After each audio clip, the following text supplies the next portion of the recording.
اعوذ باللہ من الشیطان الرجیم، بسم اللہ الرحمن الرحیم۔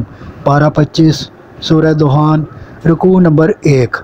فرمایا قرآن حق ہے جسے ہم نے خیر و برکت والی رات میں نازل کیا کیونکہ ہم لوگوں کو متنبع کرنے کا ارادہ رکھتے تھے۔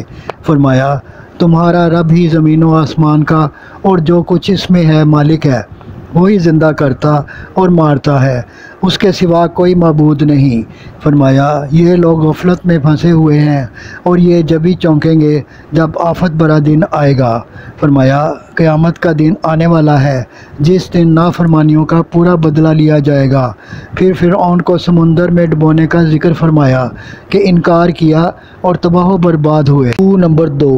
فرمایا ہم نے بنی اسرائیل کو فرعون کے ذلت امیز مظالم سے نجات دی اور دوسری قوموں پر فضیلت دی، لیکن یہ بدکاریوں کے مرتکب ہوئے۔ پھر قوم تبع کی تباہی کا احوال بتایا اور فرمایا آخرکار سب کے لیے ایک فیصلے کا دن مقرر ہے جب کوئی رشتہ کسی کے کام نہ آئے گا، نہ اس کی رحمت کے سوا کہیں سے کوئی مدد مل سکے گی۔ رکوع نمبر 3۔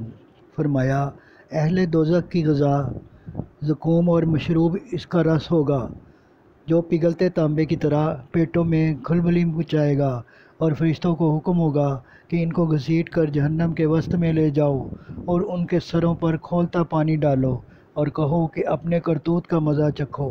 یہ سب وہ ہے جس کا تم یقین نہ کرتے تھے۔ چند صاحبان تقویٰ نفیس پوشاکیں پہنے جنت میں ہوں گے، انہیں ہر قسم کے میوے عطا ہوں گے اور وہاں کی زندگی ہمیشہ کی زندگی ہوگی۔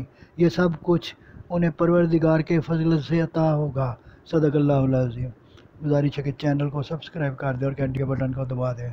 دعا ہے کہ اللہ تعالیٰ آپ کو صحت و تندرستی والی زندگی عطا فرمائے۔ آمین آمین آمین یا رب العالمین۔